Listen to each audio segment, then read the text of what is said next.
ये बोला गया थाईलैंड की यात्रा पे जाते तो मसाज कराने जाते हैं। अरे यार हद है यार। राहुल गांधी इतने शरीफ भी बन के मत रहिए कि लोग जो हैं आपका अंगूठा काट लें। वो जमाने गए यार, वो जमाने गए जब माँ बाप सिखाते थे कि अंकल जी हैं बराबर वाले।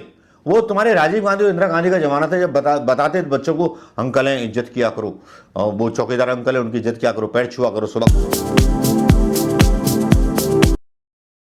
दोस्तों दुनिया बड़ी खराब है आजकल। जो है इंसान अगर सच बोल दे और सही बात कह दे तो लोग जो हैं उसकी बात को सच नहीं मानते। यही भारतीय जनता पार्टी के संस्कार हैं जो बांटे हुए हैं प्रधानमंत्री मोदी और शाह ने अपने लोगों के बीच में। ना संस्कार बाण है ना गुणी है। लेकिन जब राहुल गांधी बयान दे देते हैं स्मृति ईरानी के बारे में बोलते हैं, भैया एक शरीफ आदमी बोलता है भाई स्मृति ईरानी का यार इतना ट्रोल मत किया करो, अच्छी बात नहीं होती है, ये गलत बात है। हार जीत तो लगी रहती है। राहुल गांधी बोलते हैं अपने उस ट्वीट में और वो ट्वीट मतलब जो है वायरल भी हो जाता है। लेकिन यहाँ भारतीय जनता पार्टी पिछवाड़े में आग लग जाती है भाजपा नेताओं के यही बयान देने पर राहुल गांधी के। और बड़ी बड़ी नई खबरें लेकर के आते हैं। क्या क्या खबरें लेकर आते हैं बताऊंगा मैं, मनोज कुमार शर्मा एक बार फिर आजाद हिंद आवाज न्यूज के लिए आपके बीच में। दोस्तों सलाम वालेकुम, नमस्कार, जय हिंद और सत श्री अकाल और जय किसान, जय भारत, जय जोहार।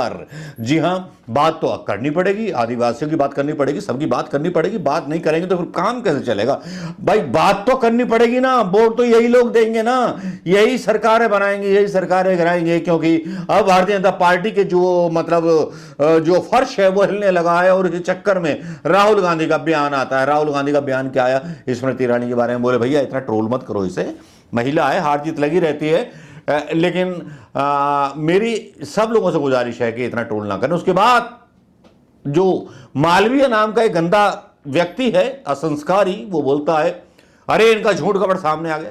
ये बयान राहुल गांधी के आने की देर थी, मीडिया में जो है सुर्खी बन गया। अब मीडिया वाले बहस करने लगे कि बीजेपी वाले तो उलट गए पलट गए, लेकिन नुकसान बीजेपी वालों को ही होगा। फिर एक दूसरा फंडा चला इन लोगों ने, बीजेपी वालों ने फंडा क्या चला, इन्होंने फंडा चल दिया सोशल मीडिया पर कि हम जो है संविधान हत्या हुई थी इमरजेंसी के टाइम पर, हम उस पर जो है संविधान हत्या दिवस मनाएंगे। अब यार संविधान हत्या दिवस मना रहे हो आपातकाल को, तो इस पर जवाब सबसे पहले आ जाता है मनोज, मतलब पत्रकार है मनोज सिन्हा का। और उसके बाद जो जूता मारते हैं अखिलेश यादव, वो बाकी में कमाल होता है। उनका बयान हम बाद में दिखाएंगे मनोज सिन्हा जी का, लेकिन अखिलेश यादव क्या बोलते हैं काउंटर देखिए, काउंटर देखिए अखिलेश यादव का, जो माफ करने के मूड में नहीं है। और एक तरफ हमारे राहुल जी हैं जो बोल देते हैं कि स्मृति ईरानी के बारे में ऐसा मत बोलो, जबकि स्मृति ईरानी ने इनकी माँ के बारे में, नेहरू जी के बारे में, माँ को बार वाला बोला गया, नेहरू जी को पता नहीं क्या क्या बोला गया, राहुल गांधी जी को पता नहीं क्या क्या बोला गया। ये बोला गया थाईलैंड की यात्रा पे जाते तो मसाज कराने जाते हैं। अरे यार हद है यार। राहुल गांधी इतने शरीफ भी बन के मत रहिए कि लोग जो हैं आपका अंगूठा काट लें। वो जमाने गए यार, वो जमाने गए जब माँ बाप सिखाते थे कि अंकल जी हैं बराबर वाले।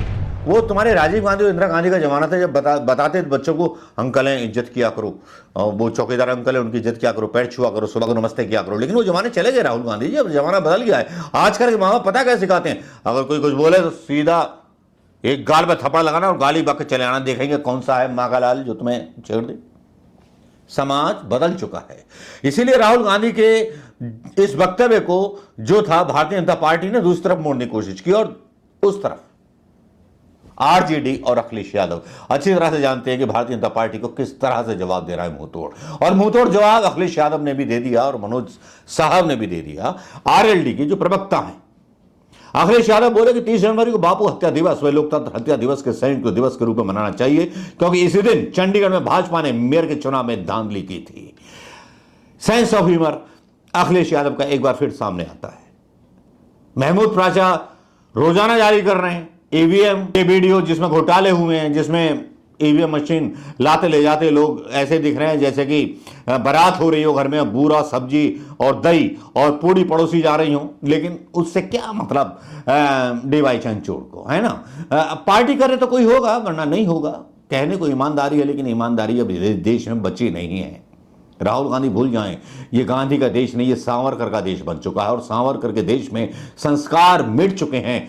इनके जब संस्कार मिट चुके हैं तो इनकी भाषा में इनको जवाब देना पड़ेगा, और जवाब ना दिया तो आपको पीछे समझा जाएगा। आपने जो बयान दिया स्मृति ईरानी के पक्ष में, एक सुसभ्य भाषा, सुसंस्कृत भाषा जिसकी सराहना पढ़ा लिखा समाज करता, लेकिन यहां पढ़े लिखे कितने हिंदी भाषी क्षेत्र में जरा बता दो, वो ये बोलेंगे अरे डर गया राहुल गांधी। चलिए, आपने बयान दिया, आपके बयान का स्वागत होना चाहिए इंटेलेक्चुअल पत्रकारों के द्वारा, इंटेलेक्चुअल मीडिया के द्वारा, लेकिन मीडिया ने कितना आपके इस बयान को सीरियसली लिया कह नहीं सकते। और यहां अजीत मालवीय का भी बयान है, जो यहां जिसने बोला था अजीत मालवीय ने, अमित मालवीय ने, जो राहुल गांधी ने बोला, वो बोलता है this is the most genius message ever after unleashing Congress leaders like a pack of bulls on the woman who defeated him in a battle and smashed his arrogance to smithereens। यार बड़ी कर्री वाली English बोलते हैं, ऐसी English तो यार मुझे भी नहीं आती। अमित मालवीय इंग्लिश कहाँ से सीखी है यार, बताइएगा जरूर। लेकिन अखिलेश यादव ने ऐलान कर दिया है कि जब बीजेपी प्रोपेगेंडा फैला सकती है इमरजेंसी के दौरान, तो फिर हम भी पीछे नहीं रहेंगे।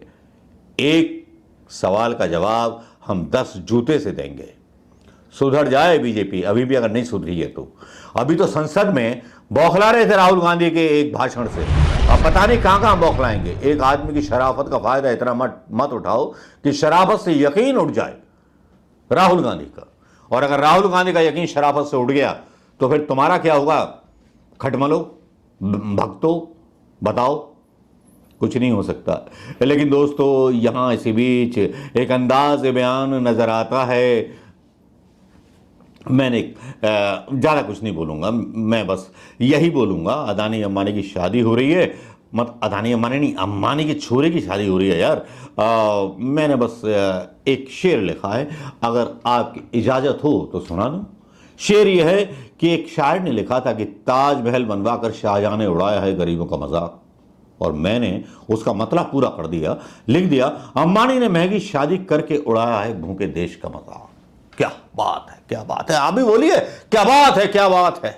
और देखिए आप अपने खातों में जीएसटी कितनी वसूली, लोग मतलब ताने मार रहे हैं। हालांकि जो भी कमाया होगा, लोग ये भी बोलते हैं कि अंबानी ने जो कमाया है, जो हासिल किया है, वो अपनी मेहनत से हासिल किया है, लेकिन बैंक के लोनों से हासिल किया है।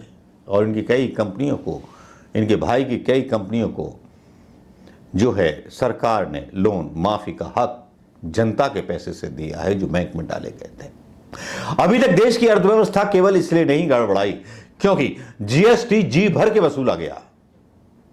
ये थी व्यापारी प्रधानमंत्री मोदी की वो शख्सियत, प्रधानमंत्री मोदी की वो चाल, और व्यापारी प्रधानमंत्री मोदी की वो जीएसटी फांसा, जिसने अभी तक इस इकोनॉमी को थोड़ा सा थाम रखा है। आजकल लोन बांटे जा रहे हैं, इसमें तारीफ करनी पड़ेगी मोदी जी की।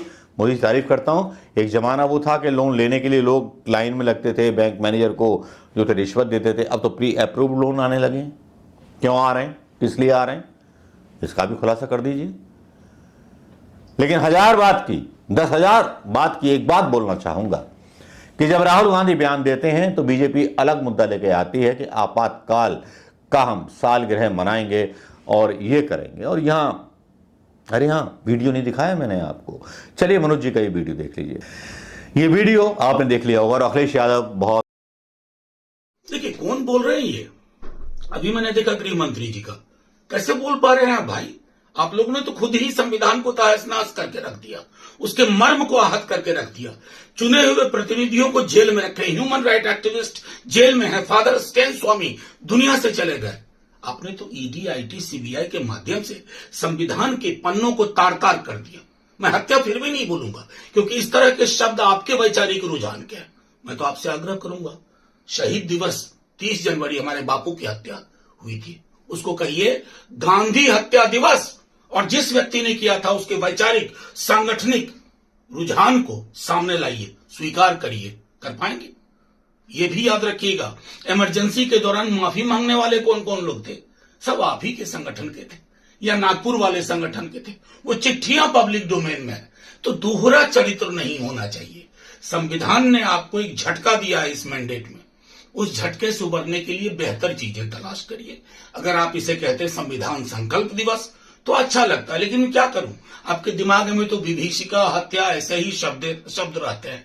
ये आपकी पेट शब्दावली है। इस शब्दावली से मुक्ति पाइए, संविधान को पढ़िए और गढ़िए वैसा समाज जो आप में है नहीं संभवतः कैपेबिलिटी। अब कर्रे वाले मूड में, भिड़ने के मूड में और ढिशुम ढिशुम करने के मूड में अब ढिशुम ढिशुम होगी या क्या होगा, ये तो आने वाला वक्त ही बताएगा, या जनता ढिशुम ढिशुम करेगी। वैसे जनता लखनऊ की टीके लगा करके मकान बचाने की कोशिश कर रही थी, लेकिन मकान नहीं बचा पाई, गिर गया पंतनगर। नमस्कार, जय हिंद दोस्तों।